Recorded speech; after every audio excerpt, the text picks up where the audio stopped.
Muy buenas noches, gracias que nos acompaña. Son las 21 horas en la hora del centro y estamos en Heraldo Televisión. Y bueno, ya sabe que estamos en los días que no encuentro mucha diferencia entre un día y el otro, un fin de semana y un lunes. Todo está hoy determinado y definido porque tenemos que guardarnos, tenemos que estar en casa, quedarnos en casa y todo está definido por la búsqueda sistemática de evitar el contacto para evitar el coronavirus, el COVID-19. Bueno, fue un fin de semana de muchas cosas, aunque entiendo que nos concentramos en lo del COVID. Lo digo porque el tema petrolero se hizo importante por innumerables razones. El presidente dice que nos va a ir, que nos fue requete bien. Hay muchas visiones, diferentes percepciones sobre este asunto, que yo creo que es importante verlo. Y estos dos grandes temas pues conformaron la agenda de todo el fin de semana. Bueno, hoy tenemos buenas entrevistas. Le adelanto, vamos a estar con el gobernador de Yucatán y vamos a estar con uno de los grandes doctores mexicanos radicado en Estados Unidos, que es el doctor Jaime Sepúlveda, y vamos a hablar del turismo. A ver, ¿dónde puede enderezarse la nave de lo que todo indica será una etapa, pero complicadísima y dificilísima por todos los procesos que se están llevando a cabo de ir definiendo casi que en el día con día cuándo se puede terminar esta cuarentena? No, yo le diría, tenemos que entender algo, esto va para largo, así de fácil. Entiendo que nos cuesta trabajo, ¿no? Pero va para largo, más vale que así lo veamos y muchas cosas se van definiendo en el día con día, suben, bajan y acuérdense que estamos cerca de la fase 3. Bueno, todo este preámbulo para contarle que hoy, como todos los días, se presentó a las 7 de la noche el informe de cómo van las cosas. ¿Cuántos casos hay en México?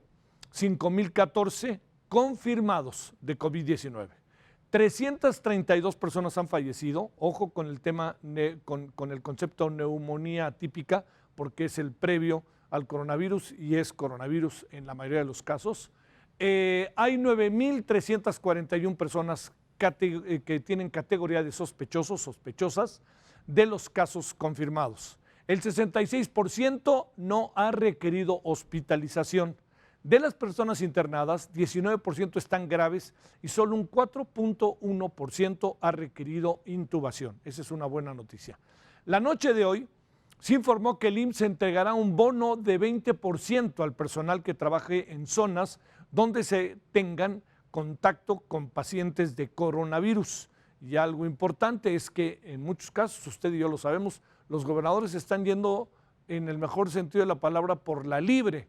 Hoy se dio otro caso, en el caso de Michoacán, en donde Silvano Aureoles determinó un aumento del 60% a los trabajadores de la salud, los que están en la primera línea de batalla, porque ya cada quien está tomando su propio camino en algunas cosas, que es inquietante porque tendremos que tener una política global, integral, coordinada del todo, no más o menos, del todo. No creo que haya mucha diferencia entre el Estado de México y la Ciudad de México. Estamos así, en el Estado de México uno sí se pone la mascarilla, en el lado de acá en la Ciudad de México no, ¿o cómo? Ese es algo que no se ha podido del todo afinar. El gobierno federal firmó el acuerdo Todos Juntos contra la COVID-19. Esta es una de las grandes noticias del día, para que se atiendan hospitales particulares a derechohabientes del INSABI, el IMSS, el ISSSTE, Marina y la Sedena. El acuerdo va a funcionar del 23 de abril al 23 de mayo y esto alcanza a 146 hospitales de 27 estados. Ojo con esto, no se atenderán pacientes con COVID-19, pero sí partos, embarazos, cesáreas, enfermedades del apéndice, hernias complicadas, úlceras gástricas y duodenal complicadas, endoscopías y algunas urgencias abdominales. Es un acuerdo un cuanto tanto inédito. Si yo mal no recuerdo, algo así similar vivimos en el 85 con el temblor. O sea, había uno que otro antecedente, pero lo importante está en que se junta los hospitales privados y con el gobierno para que haga una extensión precisamente de la atención a las personas que eventualmente pues les aparezcan otras cosas y uno tenga temor casi de ir al hospital por todo lo que se está combinando al interior de los hospitales con el coronavirus. Bueno, Así fue como personal de la salud, principalmente médicos y enfermeras, hicieron fila afuera de la empresa Safety de México. Esto es en Tijuana. ¿Por qué cree que fueron? Para comprar equipo médico con sus propios recursos. Si bien algunos aseguran que sí les han dado equipo, consideran que este no es el adecuado o no es de buena calidad. La empresa únicamente vende a quienes comprueben que trabajan en el sector salud. Ve usted nomás la fila, porque además pues es un poco también correr por la vida de uno, ¿no? O sea, uno va para cuidarse y si se da cuenta, como sea de alguna otra manera, si hay esta sana distancia. Bueno, por un cubrebocas especial, por ejemplo, se puede llegar a pagar la cantidad de 368 pesos, los guantes 150 pesos, un galón de gel antibacterial 760 pesos. Hay overoles protectores de entre 60 y hasta casi 300 pesos. Máscaras especiales que pueden llegar a costar, fíjese nada más de 3,000 pesos. Esto en Tijuana, Baja California. Bueno, nos quedamos ahí en Tijuana, porque desde ayer ha habido una fuerte controversia por lo que está pasando en el Hospital General Regional número 20 del Instituto Mexicano del Seguro Social. El fin de semana, el Instituto Mexicano del Seguro Social confirmó que atendió y controló un brote de COVID-19 entre varios trabajadores. No especificó cuántos, pero se aseguró que no ocurrió por una falta de equipo de protección. Bueno, ¿por qué adquirió de todo este asunto una dinámica diferente? Porque la mujer en pantalla dijo que había sido una falsa noticia y todo escaló porque el actor y comediante Eugenio Derbez contradijo al IMSS y denunció la falta de insumos en este centro hospitalario. Y lo que nos dimos cuenta es que no fue una falsa noticia. Vea. El IMSS enfrenta una nueva polémica por supuesta falta de insumos para atender el COVID-19. La diferencia, esta vez, es que la denuncia se hizo pública a través del actor y comediante Eugenio Derbez. Explicó que fue contactado por Faustino Rubalcaba, médico jubilado del IMSS, para difundir una carta con las carencias en la Clínica 20 del IMSS en Tijuana. Llamada de auxilio del personal médico de Tijuana a la comunidad. En nombre de todos mis compañeros de la Clínica número 20 del IMSS, aquí en Tijuana, me atrevo a molestarlos para pedir auxilio, en mayúsculas. No contamos con el equipo y material para poder protegernos. Lo que estamos utilizando son equipos comprados de nuestra propia bolsa. Imagínense nada más. La ciudadanía no tiene ni idea de lo que está pasando en el hospital. El tercer piso se acondicionó para uso exclusivo de pacientes con coronavirus, pero ya está lleno. La delegación del IMSS en Baja California negó falta de equipo y mostró evidencia de que la supuesta carta era una noticia falsa. Más tarde, en voz de su delegada, Desiree Sagarnaga, contradijo al comediante. Tengo un mensaje para usted. Su información es falsa. Le quiero pedir un favor. No difunda noticias falsas. Entienda que nuestro tiempo está dedicado a salvar vidas y hacer este mensaje pues me está tomando tiempo que tendría que estar usando para pacientes que nos necesitan, que me necesitan. Que en el Hospital 20 y en todo el instituto no labora actualmente ningún doctor con el nombre de quien usted refiere. El actor respondió con otro video defendiendo la acusación. Y quiero decirles a todos que lo que digo es verdad. Si hay órdenes de que digan lo contrario, pues ya no está en mí. Yo nada más estoy pasando el recado, lo único que quiero es ayudar a la comunidad. Yo me dedico a hacer reír. A mí no me gusta, no me gusta meterme en política, no le estoy tirando a nadie. Este lunes, el propio gobernador de Baja California, Jaime Bonilla, le dio la razón a Eugenio Derbez y se lanzó contra el IMSS en el estado. Es que los mismos médicos que tiene el Hospital General los tiene el Seguro Social y ahora estamos viendo que están cayendo como moscas porque no se le dio la protección a los médicos. De nada servía que se los diéramos en el Hospital General si no se los daban en el Seguro Social. Y vengo a un video que se transmitió ayer de una personalidad muy conocida donde hace una serie de señalamientos y tenemos que reconocer que esos señalamientos, muchos de ellos son ciertos. Hay algunos que no son precisos. Creo que hay unas imprecisiones, pero el fondo es cierto. Erika Alcántara, Heraldo Media Group. Pues eso pasó y eso generó, como usted lo sabe, enorme controversia, porque Tijuana es, también está este asunto en donde uno no alcanza a tener plena claridad de por qué razón en San Diego hay más de 1000 y tantos casos y por qué en Tijuana, que es una frontera muy porosa, resulta que hay notoriamente menos. E incluso algo que nos dicen es que cuando uno pasa a Estados Unidos, hoy platicábamos en el Heraldo Radio a las 5 de la tarde, cuando uno pasa a Estados Unidos hay toda una serie de mecanismos en los cuales pues, uno tiene que seguir puntualmente. Y cuando pasan de San Diego a México, cuando pasan de San Isidro a Tijuana, no hay tanta atención al asunto. Y eso lo tuvimos hoy con nuestro reportero que está acreditado allá en Tijuana.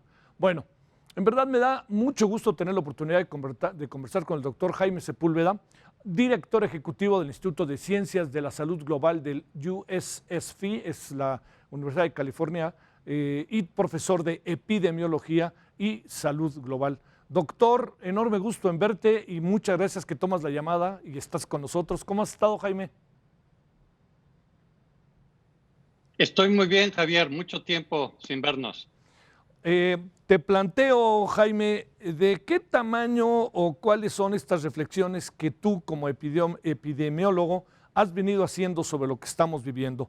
¿Se ve cerca el final? ¿No se ve cerca el final? ¿Qué es lo que alcanzas a ver, Jaime? Bueno, creo que hacer pronósticos, particularmente sobre el futuro, decía con ironía Niels Bohr, es muy peligroso. Pero creo que hay escenarios optimistas y escenarios menos optimistas. Un escenario optimista es que se tenga pronto una vacuna y que esa vacuna sea efectiva y segura y que alcance a distribuirse esta vacuna a toda la población mundial en menos de 12 meses. Esa sería, digamos, para mí una situación idónea. Un panorama más pesimista es que esto se lleve más tiempo, que haya un brote de grandes proporciones en los países de bajos y medianos ingresos, como está ahorita el epicentro en Estados Unidos y en Europa, que es ese, de también en Latinoamérica, en África, en Asia del Sur, de manera que ese sería un panorama más pesimista que tendría repercusiones económicas enormes para esa región más pobre y además permitiría que el virus siguiera circulando por muchos meses más. Jaime, lo que has podido tú ver de cómo México ha tratado el problema, ¿qué observaciones harías al respecto? Mira, en un panorama global, Javier, yo veo dos tipos de líderes. Sí. Aquellos líderes inteligentes que han anticipado el problema. Cito a Trudeau en Canadá, Merkel en Alemania, el primer ministro de Islandia. Y hay otros líderes como Avestruz que esconden la cabeza y que niegan el problema y que se han tardado en tomar acciones. Ahí están Trump, Bolsonaro, Ortega, propio AMLO. Entonces, me temo que México y Estados Unidos también, hay que decirlo, estuvieron completamente impreparados, a pesar de haber tenido meses de anticipación con la epidemia que se dio primero en China y más tarde en Europa. Entonces, creo que se perdió una ventana de oportunidad para haber actuado más temprana y enérgicamente, Javier. Doctor Jaime, esto que tenemos ahorita, esta curva que constantemente se habla de achatarla para que no brinque, como eventualmente está pasando hoy en Estados Unidos, México tarde que temprano tendrá inevitablemente que tener ese punto muy alto y echarse para arriba casi que de un día a otro o de una semana a otra. Bueno, todas las epidemias llegan a tener un pico. Sí. Y a partir de ahí, una vez que se satura la población susceptible, empieza a disminuir el número de casos nuevos. Eso ocurre con todas las epidemias. ¿Qué tan alto es ese pico? Es la gran pregunta. ¿Qué tan bien lo estamos midiendo? Es otra gran pregunta. el número de casos oficialmente reportados claramente es una subestimación del número de casos reales. Quiere decir que cuando nos dicen que son 3,000 o nos dicen que son 2,000, hay que multiplicarlo por este famoso, ¿y qué opinión te merece ese famoso modelo Centinela que te hace hacer una mirada de perfil mucho mayor del que originalmente estás diciendo que tienes? Bueno, los modelos Centinela se han utilizado en muchas partes del mundo para otras enfermedades respiratorias, para influenza en particular, y es un buen modelo. Eso te permite anticipar cuándo y por dónde llega un virus. No necesariamente te da una estimación real de la magnitud, sobre todo si no en todos los puntos Centinela se están llevando a cabo pruebas y si no se tiene una verdadera dimensión de numeradores y los denominadores. Solamente haciendo muchísimas más pruebas es que podemos tener una idea más cercana del problema. Por ejemplo, en Islandia, sí, ya un 10% de la población ha sido probada con pruebas diagnósticas, y eso sí les permite dar una idea mucho más clara de la magnitud del problema y de la letalidad del mismo. En México tenemos apenas una idea vaga de la verdadera magnitud. Sí presumes que vamos a tener un momento muy brutal. Bueno, yo creo que esto llevará tiempo para que alcance su pico y que entonces empiece a disminuir la curva, pero esto puede ser, estamos hablando de semanas, Javier. Sí. Oye, Jaime, la parte que tú alcanzas a apreciar en Estados Unidos, mucho se ha hablado de que quiénes son las personas afectadas o quiénes son los que mueren. Presumo que habrá muchos mexicanos y habrá muchos latinos, habrá muchos latinos, hispanos, mexicanos en todo este número de personas que han venido falleciendo. Es cierto, hay una desproporcionada mayor parte de afroamericanos y de hispanos en términos de mortalidad, no necesariamente en términos de casos contagiados. Sí. ¿Por qué los hispanos y los afroamericanos tienen una mayor letalidad?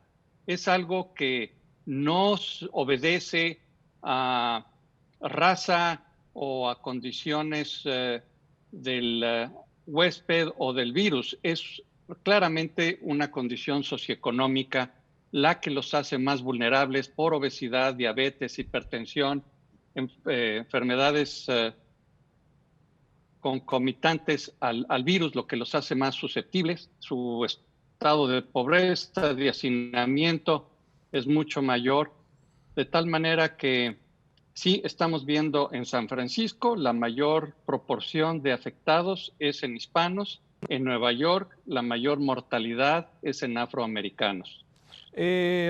Para volver al caso mexicano, te pregunto, ¿se ha logrado, después de perder ese tiempo, en estas cosas se puede recuperar el tiempo o es muy difícil recuperarlo? ¿Ya traes consecuencias inevitables? Yo quisiera creer y quisiera también ser constructivo, sí, Javier. Yo creo que nunca es tarde, pero cada día que se demore en tomar una decisión tiene consecuencias muy serias. Lo vemos, por ejemplo, comparando San Francisco y Los Ángeles.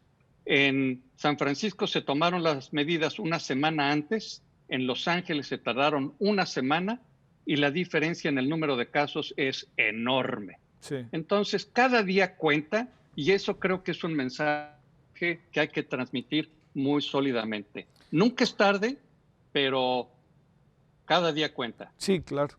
¿Crees que con la información que puedes tener, Jaime, sé que estás bien enterado de lo que pasa en el país, pero crees que deba de llegar el momento de tomar medidas más drásticas en lo que corresponde a impedir casi que la gente salga a las calles?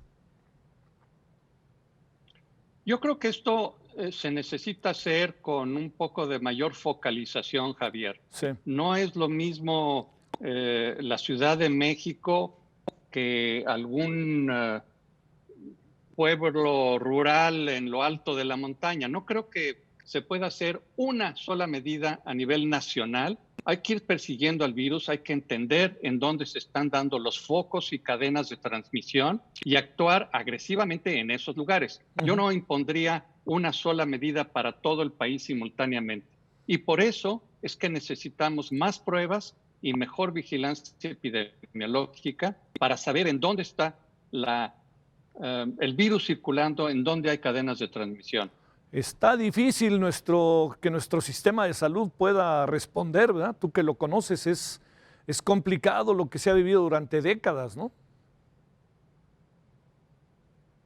Pero mira, Javier, México tiene de administraciones pasadas una rica herencia de expertos en epidemiología. Hay una buena escuela en México y logramos hacer con vigilancia epidemiológica la erradicación de la poliomielitis, erradicamos el sarampión, erradicamos la difteria, lo mismo con el cólera. Entonces, yo creo que sí hay la capacidad técnica en México. Por cierto, no necesitamos cubanos, ¿eh? Déjame ser aquí muy enfático. No necesitamos cubanos en México. Yo no quisiera verlos ahí. Hay suficiente experiencia y talento en salud pública y en epidemiología en nuestro país. No necesitamos cubanos. Oye, por último, ¿piensas que el presidente el otro día decía que pues, le gustaría que la cuarentena se levantara el 10 de mayo? Ya ves que le gustan las fechas. Te pregunto, ¿tú lo ves en función del desarrollo del virus como una posibilidad o más bien hay que pensar realmente de largo plazo como lo está haciendo incluso hoy mismo el presidente francés? Yo creo que hay que pensar con datos, con información y evidencia científica, no con corazonadas o con intuiciones por efemérides. Esto se puede levantar una vez que se tenga un número suficiente de personas que ya han padecido la enfermedad y se han recuperado de la enfermedad, es decir, que están inmunes. Y ese grupo poblacional inmune puede tener algún tipo de identificación, como se está haciendo en Corea del Sur, en Alemania, en muchos otros lugares, que los identifique como inmunes para que puedan reincorporarse a la fuerza laboral. Pero 10 de mayo no creo que esté el país en condiciones para levantar las medidas de prevención, ni se tiene el suficiente número de pruebas para identificar quienes ya han tenido la enfermedad y ya se han recuperado. Oye, Jaime, la situación que, bueno, nosotros vivimos, tú te acuerdas del H1N1, te acuerdas de muchas cosas que también se han vivido, la situación en Estados Unidos sí tiende a ser verdaderamente complicadísima, ¿no? En las grandes ciudades, Nueva York, en Seattle, en varias ciudades, ¿no? Sí, Estados Unidos tiene prácticamente un tercio de los casos infectados, ya es el país con el mayor número de defunciones. Ciertamente en áreas metropolitanas densamente pobladas como Nueva York y la zona de Nueva Inglaterra, ahora también Detroit, Chicago, Atlanta, son focos, epicentros de infección. En la costa oeste, por fortuna que se tomaron medidas más tempranamente, la situación es mucho menos crítica. Pero todos los países ricos, Javier, a final de cuentas van a inyectar grandes dosis de dinero.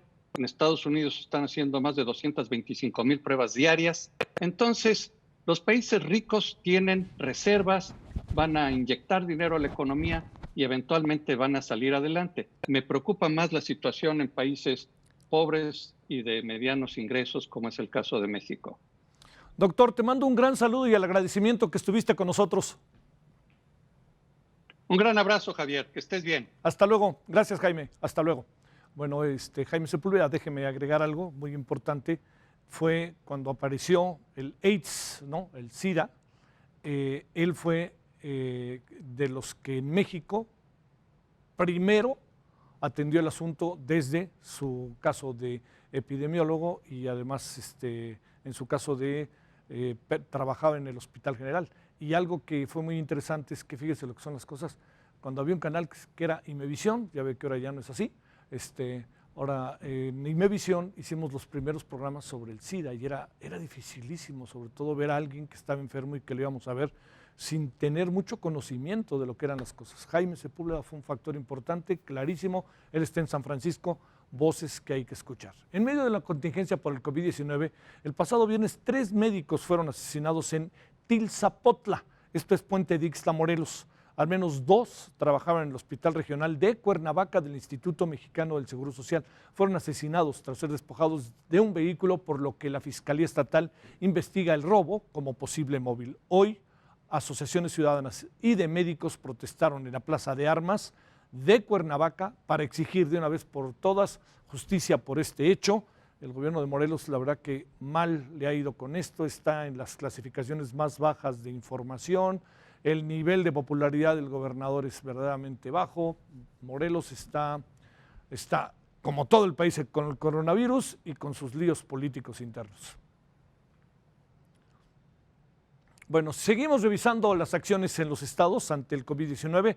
Esta noche le queremos agradecer que esté con nosotros a Mauricio Vila, gobernador del estado de Yucatán. Gobernador, ¿cómo has estado? Gracias que tomas la llamada. ¿Cómo has estado? Muy bien, muy buenas noches, Javier. Un gusto poder estar contigo y con todo tu auditorio. A ver, ¿qué parte, quizás para decirlo en términos de informe, Mauricio, gobernador, podríamos dar de lo que está pasando en Yucatán en función del coronavirus? Y además esta idea de que se dijo que a lo mejor sí iba a ser una especie de toque de queda o algo parecido. ¿En qué andamos, gobernador? Pues mira, Javier, aquí en Yucatán el día de hoy tenemos poco más de 100 casos positivos. Aquí en Yucatán fuimos uno de los estados donde estuvimos tomando las medidas más tempranas. Nosotros nos adelantamos, ¿no?, al inicio de las vacaciones, cuando se hizo este tema de cancelar las clases. Nosotros empezamos a cancelar eventos masivos, empezamos a cerrar negocios antes, y también algo que hemos hecho es que le hemos puesto a la ciudadanía, a los yucatecos, una serie de herramientas mediante las cuales ellos pueden hacer su diagnóstico. Tú sabes que el tema de las pruebas, desafortunadamente no tenemos el número de pruebas que nos gustaría para hacer lo que se está haciendo en otros países, pero aquí lo que hemos hecho en Yucatán es que hemos puesto 3 herramientas. Primero, creamos el número 800 Yucatán, que es una línea donde te contestan doctores, donde puedes hablar con un doctor, donde te aplican un cuestionario. Tenemos un robot de WhatsApp que también te aplica el mismo cuestionario que te aplica el doctor y te dice si eres un caso sospechoso o no. Y tenemos una aplicación que se llama la aplicación Meditoc, mediante la cual te podemos enlazar en una videollamada para poder tener pues una consulta con un doctor de manera ahora sí que en internet, ¿no? Entonces esto ha sido algo que nos ha ayudado mucho para que la gente se sienta tranquila, para que pueda tener la información, para que pueda estar haciendo su diagnóstico en caso de tener algún tipo de síntoma. Y bueno, afortunadamente con el apoyo de todos los yucatecos como siempre, gente muy disciplinada, la gran mayoría en sus casas, la gran mayoría de los negocios ya cerrados, y todos, bueno, a la expectativa de ver qué va a seguir pasando con esta pandemia a nivel mundial, que parece que en México está tomando sus momentos decisivos. Gobernador, ¿qué va a pasar con el día después? Entiendo que todavía estamos en una tarea que hay que terminar, muy ruda, muy importante, pero ¿qué va a pasar con el día después en términos de, sobre todo pienso, variables como la que hoy vamos a abordar en nuestra mesa al rato, que tiene que ver con el turismo, que tiene que ver con toda esta actividad que fortalece mucho la vida en todo el estado de Yucatán? Pues mira, nosotros aquí en Yucatán, Javier, hemos dividido en 3 etapas, ¿no?, de esta pandemia. Primero, el tema de la salud, que es el que estamos ahorita, que es nuestra prioridad es cuidar la salud de los yucatecos, hacer todas las acciones que estén a nuestro alcance para hacerlo. Estamos reconvirtiendo hospitales, estamos haciendo hospitales móviles, estamos también desarrollando estas herramientas digitales. Compramos ya 110 nuevos ventiladores, acabamos de comprar también 69 monitores de signos vitales, y la siguiente etapa es cómo podemos apoyar a la población para que ellos puedan, pues ahora sí que bandear de la mejor manera posible, pues este tiempo que están en casa y que la gran mayoría de las familias están viendo fuertemente afectadas sus finanzas familiares. Aquí en Yucatán, por ejemplo, estamos dando 2 meses, estamos pagando 2 meses del servicio de agua potable, 2 meses del servicio de recolección de basura, y estamos pagando el 50% de un bimestre del recibo de energía eléctrica a todos aquellos yucatecos que tengan un consumo de hasta 400 kilowatts hora. Por otro lado, también hemos iniciado una serie de incentivos fiscales enfocados a las pequeñas y medianas empresas para que éstas no cierren, para que se cuiden los empleos de los yucatecos. Ahí estamos dando impuestos sobre nómina, entre muchos otros incentivos. Y también hemos desarrollado un paquete de apoyos de más de 1.500 millones de pesos, Javier, donde tenemos programas que van desde el tema alimentario. Vamos a estar repartiendo 1.8 millones de paquetes alimentarios los próximos 2 meses, son 450,000 familias yucatecas. Creamos un seguro de desempleo que lo vamos a empezar a pagar el próximo lunes, son casi 50,000 yucatecos que vamos a estar apoyando, y creamos también una línea de crédito para apoyar a pequeñas y medianas empresas, un fuerte apoyo también al sector turístico, al sector restaurantero, que como tú bien dices es lo que se mueve aquí en Yucatán. Y por otro lado, lo que tú estabas diciendo, ¿no? ¿Qué va a pasar después? ¿Cómo vamos a reactivar la economía de Yucatán cuando pase la pandemia? Estamos platicando con nuestros diputados, estamos buscando la autorización de 1.700 millones de pesos adicionales que podamos invertir en obra pública. Tú sabes que el tema de la construcción es lo que más rápido reactiva la economía. Y por otro lado, en el tema turístico, pues tenemos el tianguis turístico. ¿Recuerdas tú que el tianguis iba a ser en marzo? Lo decidimos posponer. Tentativamente la fecha está para el 22 de septiembre. Ojalá lo podamos hacer en esa fecha. Si no, lo haríamos un poquito más a final de año. Y apenas termine esta pandemia, Javier, pues todos nos tenemos que poner ahora sí que a recuperar el tema económico lo más pronto posible. Yo lo que le he dicho a todos los yucatecos es que este es momento de concentrarnos en la salud. Lo que perdamos económicamente, seguramente con mucho esfuerzo después lo podemos recuperar, pero lo que no se puede recuperar es un familiar, un ser querido, un amigo, un vecino que se nos va por no cuidarnos. Yo creo que este es un momento crítico en todo México, donde la gente tenemos que entender todos que somos el actor fundamental de que esto salga bien o salga mal, y lo único que se nos está pidiendo es quedarnos en casa, ¿no? Entonces aquí en Yucatán la gente lo ha tomado, la verdad, con mucha seriedad. Creo que vamos bien, pero bueno, yo creo que apenas estamos todavía empezando lo que viene de esta pandemia. ¿Tú estás fundamentalmente en casa de gobierno o en tu casa, desde ahí diriges el tránsito? ¿Sales poco o no sales o qué pasa? Mira, yo tenemos una oficina, ¿no? Un edificio de 5 pisos, que es el edificio administrativo. Yo estoy en mi oficina prácticamente solamente con una persona que me asiste. Creo que es importante que todos nos cuidemos. Tengo muchas videoconferencias diarias, temas de teléfono. Ya tiene más de 15 días que dejé de salir a la calle. Creo que nosotros también tenemos que dar el ejemplo. No descarto salir en los próximos días a hacer algún tipo de acto simbólico para que la gente vea que el gobierno también está en la calle, pero bueno, yo creo que es importante que entre todos nos cuidemos, que pongamos el ejemplo y que sigamos todos remándose al mismo lado. ¿Has hablado con el presidente, gobernador?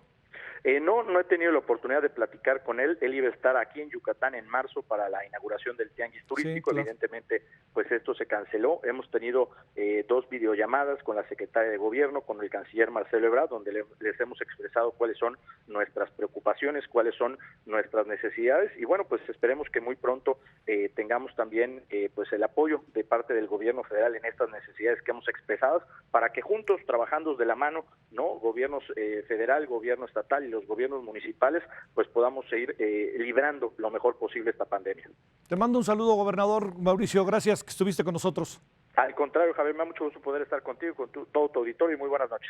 Buenas noches, gracias. El gobernador de Yucatán. Bueno, vamos a la pausa rápidamente. Nos vamos con Francisco Madrid Flores, quien es director del Centro de Investigación y Competitividad Turística Anáhuac, y con Braulio Arzuaga. Él es presidente del Consejo Nacional Empresarial Turístico. ¿De qué se trata? De hablar de qué está pasando ahorita con el turismo. Sabemos que nada, no hay manera de nada, pero ¿qué podemos hacer después, siendo que es uno de los grandes ingresos para este país?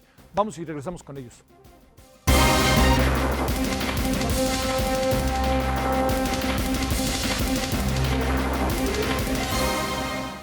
Me quedé dándole vuelta, perdóneme, a la entrevista con el doctor Jaime Sepúlveda. 2 cosas que dijo, bueno, varias, ¿no?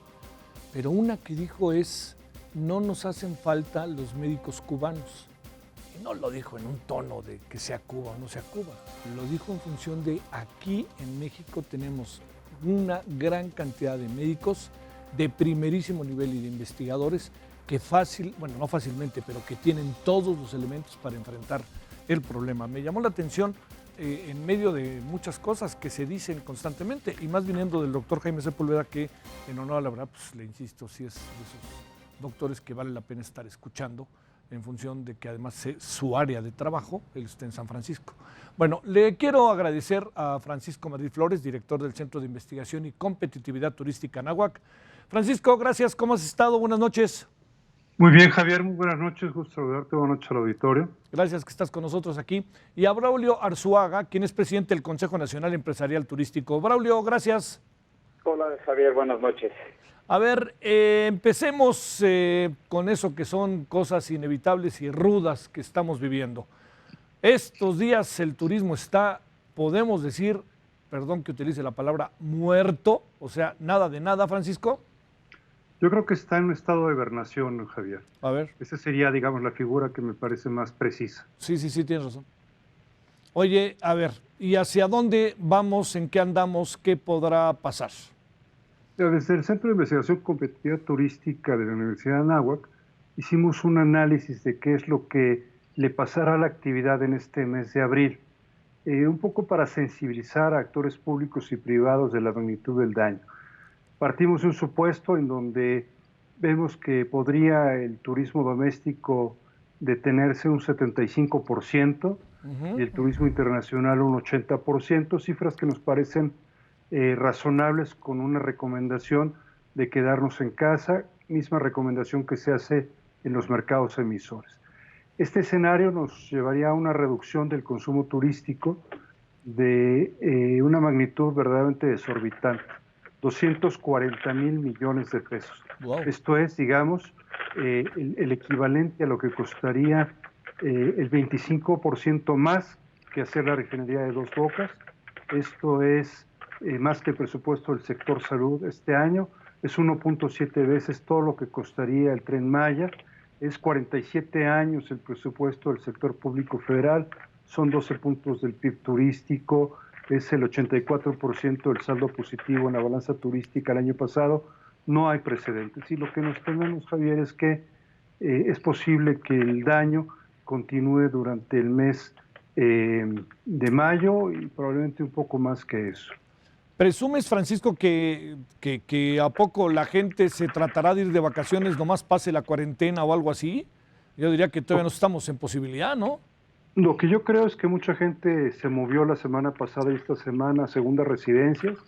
Yo creo que se mantiene una fracción del turismo por actividades profesionales, por motivos obligados, pero la gran masa que mueve normalmente en este periodo, en Semana Santa y en Pascua, pues no se movió. Y eso es lo que te lleva a esta afectación. Déjame dar un último paralelismo de la cifra.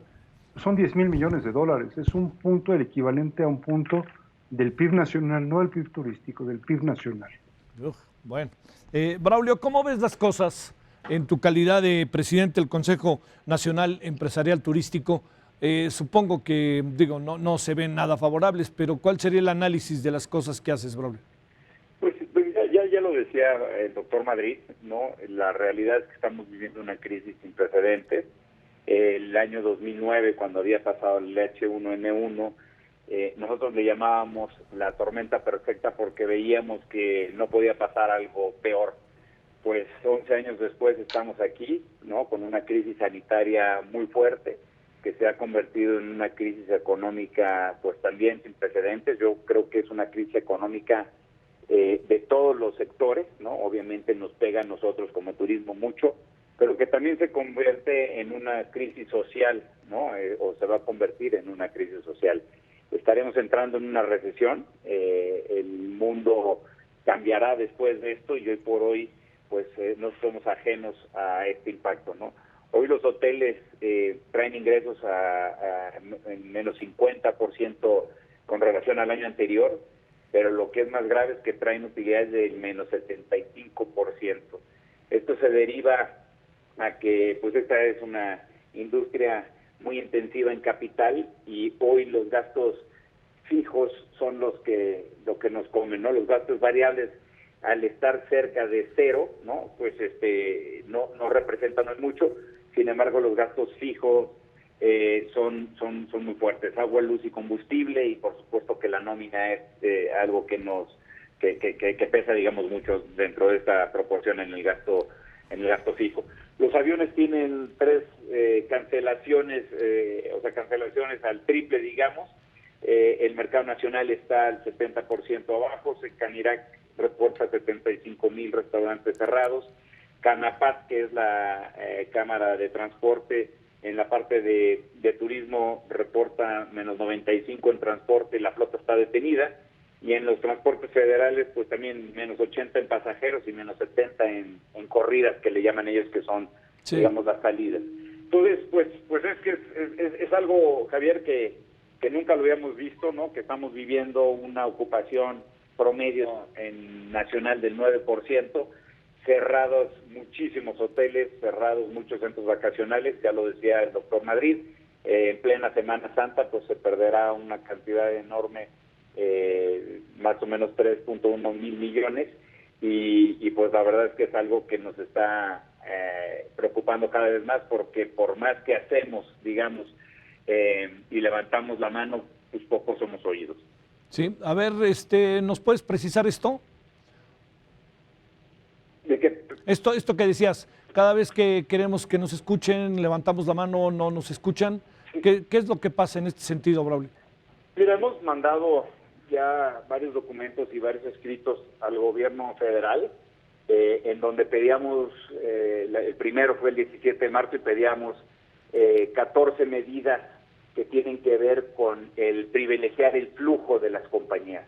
Insisto, es una industria con muy intensiva en capital, y lo que nosotros queríamos es, o pedíamos ahí, era diferimientos y prórrogas para las obligaciones que ya tenemos, ¿no? Nosotros no queremos correrle a ninguna obligación, entendemos que hay que pagarlas y estamos dispuestos a, sin embargo, necesitamos tiempo de 6 meses hasta 12 meses que se están dando en el mundo, con la intención de privilegiar este flujo y poder hacerle frente a la nómina, poderle hacer frente a nuestros proveedores, poderle hacer frente a la cadena de valor, que pues es generalmente es de microempresarios y de pymes. ¿Cómo ves esta parte, Francisco, que tiene que ver con la reacción, la acción que el gobierno, que entendemos que está ahorita, pues hay una prioridad, pero que en esto no se puede dejar de pensar? ¿Qué ves de la acción, de la estrategia, y si el gobierno está atendiendo algunas de estas cosas después de los números tan bruscos que nos mencionaste, Francisco? Sí, Javier, mira, yo creo que evidentemente la prioridad es el tema de la salud. Yo creo que nadie puede estar peleado con eso. Qué bien que se hagan todos los esfuerzos posibles para atender eso, pero después la salud económica también es fundamental, porque de ello dependen los empleos. Turismo, se generan más de 4 millones de empleos, hay más de 450,000 microempresas entre características y conexas. Yo no encuentro, digamos, una preocupación prioritaria por este sector. Me parece que se piensa que el sector será suficientemente sólido para salir por sí mismo adelante, y no creo que esto será posible. En el mundo, todos los gobiernos, todos los países despliegan un esfuerzo importante para proteger a las pymes y le dan un valor fundamental a la actividad turística, reconociendo que es mucho más vulnerable. Yo creo que hay un acuerdo bastante generalizado en el mundo de que esta es una de las industrias que más va a sufrir. Ciertamente, el no hacer del turismo una prioridad, pues no es una patente, no es una exclusiva de este gobierno, lo hemos vivido muchísimo, pero seguramente si no se hace caso en esta ocasión, pues sí, el daño puede llegar a ser irreparable, Javier. Oye, tú, digamos, en todo este proceso, ¿presumes que quizá no podría un poco todos sentirnos un poco atemorizados después de que pase la crisis, porque no nos vaya a volver a atacar o no vaya a pasar algo, y entonces nosotros estamos, a lo mejor la gente no va a viajar en un buen tiempo? Yo no comparto eso. Yo creo que pasarán dos cosas. Uno, el mercado interno es el primero que va a reaccionar. Sí. Eso lo hemos visto siempre en el tiempo. No obstante, una parte de ese mercado pues va a verse afectado en los bolsillos. Hace un rato vi un dato muy importante del mercado de Estados Unidos, en donde una empresa en línea que envía semana a semana las ofertas de viajes al mercado potencial, ofertas con descuentos muy atractivos, le preguntó a sus clientes: oye, ¿estás dispuesto a que te siga mandando estas ofertas ahora? y el 71% del mercado dijo, sí, mándamelos, porque sí quiero salir de esta dinámica de encierro, y uno de los caminos será el viajar, el desplazarnos, pero no descartamos que haya cambios estructurales y también, pues en la medida que el bolsillo aguante, es en la medida que va a haber ánimo para viajar. Sin mal uso de la palabra, no tendrá casi que ser obligado que se abarate los servicios turísticos en el país para poder alentarlo en función de la situación económica. ¿Qué supones que viene, Francisco, ahí? Es una ley básica de la economía. Si tienes una demanda reducida, pues es de esperar que los precios disminuyan, y además va a haber un cierto nivel de desesperación en las empresas, lo que va seguramente a llevarte a una guerra de precios. Del lado del consumidor, pues vas a ver que empiezan a bajar los precios, entonces tu decisión de compra se va a ir retrasando, eso moverá a que los precios bajen un poco más. Algo así vimos en el 2001. Sí. Es muy grave para la industria una situación de esta naturaleza. La recomendación es aguanta todo lo que puedas desde el punto de vista de la oferta. Braulio, ¿puede aguantar los servicios turísticos un buen rato o está difícil? ¿O tenemos como todo, no? Bueno, quien pueda mantenerse y quien no pueda mantenerse. ¿Cuál es este estado de las cosas, Braulio? Mira, aquí independientemente de que haya empresas grandes, chicas o medianas, pymes y mipymes, etcétera, todos tenemos una caja, todos tenemos un flujo, y cada quien a la medida de cómo esté financieramente la compañía, pues aguantará o no aguantará. Es un hecho que la industria es resistente, ¿no? Sin embargo, este es pues es un acto mundial, una pandemia que no se había vivido, en donde se había parado el mundo por un gran tiempo, ¿no? Entonces habrá que ver cuánto tiempo durará este proceso. El ejemplo, ¿no? La industria aérea está sufriendo mucho. La IATA acaba de anunciar que 104 aerolíneas están paradas, no están volando, y eso pues es muy grave para el mundo, y ellas son las primeras que sufren porque tienen márgenes pequeños. Igualmente los restaurantes, ¿no? Los restaurantes son generalmente de empresarios que tienen 1 o 2 restaurantes, y que es muy difícil aguantar esos gastos fijos que yo te platicaba al principio. Pero tampoco es ajeno a los hoteles, en donde, insisto, pues los costos son elevados, y al final de cuentas creo yo que algo que sí pasa, porque así es la demanda, como lo comentaba el doctor Madrid, lo que debemos de hacer nosotros es tratar de aguantar esa tarifa, porque luego nos lleva 2, 3 o hasta 4 años. La epidemia del H1N1 nos tardó más de 30 y tantos meses, 34 meses a México para salir. Entonces, pues sí, estamos en una complicación fuerte, ¿no?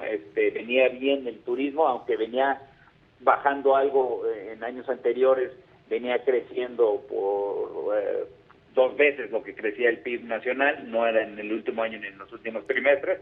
Pero la realidad es que también tenemos que ser sensibles que esta es una industria que es un motor para México, ¿no? Es una industria importante, y no solo para México, es una industria pues también que es un motor para el mundo. La industria que más crece es la industria de la información y de las comunicaciones, que crece al 4.8, los servicios financieros al 3.7, y después viene el turismo, ¿no? Y para México igual, estábamos pues siendo la segunda o la tercera industria que más superávit le dejaba a México. Sí. A ver, en breve, si no te importa, Francisco, ya se está terminando el tiempo. ¿Podríamos pensar que van a surgir nuevos destinos o va a haber ganadores después de todo esto? ¿Cómo podría quedar un país como el nuestro, que tiene como muchos atractivos, pero a lo mejor hay una especie de, se empiezan a crear, ya sabes, ¿no? Divisiones de que no le conviene ir a este lugar, sí le conviene ir a este lugar, etcétera? ¿Qué supones que pueda pasar en el día después con el turismo? El problema es que ese día después se va a tardar en llegar, Javier. Sí. Y es posible que no sea tan sencillo como levantar una bandera blanca. No puedes incluso descartar rebrotes como se empieza a anunciar en diferentes partes del mundo. Yo creo que va a ser una recuperación muy larga. Creo que lo que ha pasado en el pasado, perdón por la redundancia, nos puede dar algunas pistas. Los turistas viajarán primero distancias más cortas. Los turistas probablemente privilegiarán viajes por vía terrestre. El mercado doméstico va a ser el que primero se va a animar. Vas a tener un fenómeno de reservaciones y de decisiones de mucho más corto plazo, hasta donde puede presentarse una, digamos, relativa normalidad. Digo relativa normalidad porque mi sensación es de que no vamos a regresar a la normalidad, sino estamos en proceso de gestación de una nueva normalidad de las sociedades y de los viajes, ¿no? Yo creo que serán tiempos muy difíciles. El Consejo Mundial de Viajes y Turismo ha estimado que una crisis por materia de salud supone 19 meses para recuperarte. Yo creo que en esta ocasión incluso va a ser más tiempo que eso. Sí. Braulio, muchas gracias. Javier, estoy a tus órdenes, muchas gracias. Gracias, Francisco. Gracias, doctor. Doctor Javier, buenas noches. Gracias a los dos que estuvieron con nosotros. Bueno, antes de irnos, le cuento que el gobierno federal asegura que ya se entregó a hospitales equipo para el personal médico. Si no les ha llegado, repórtenlo al teléfono que va a aparecer ahí en pantalla, que ahí lo tiene usted, que es el 800-00-44-800. Si no les ha llegado, y yo diría que en esto no pasemos por alto lo que ha venido sucediendo en muchos casos, incluso lo que le decíamos en el resumen al inicio, doctores que han sido atacados en el estado de Morelos, otro en el puerto de Acapulco, no sé a qué se pueda deber, no estoy insinuando nada porque no lo sé, pero es una coincidencia bastante lamentable y sobre todo yo diría, señora, señor, todos tengamos más sensatez con los médicos, las médicas, con los enfermeros, camilleros, todo el personal de salud está en la primera fila y por ellos podemos vivir, Ojo con eso. Bueno, sigamos juntos, aunque distanciados.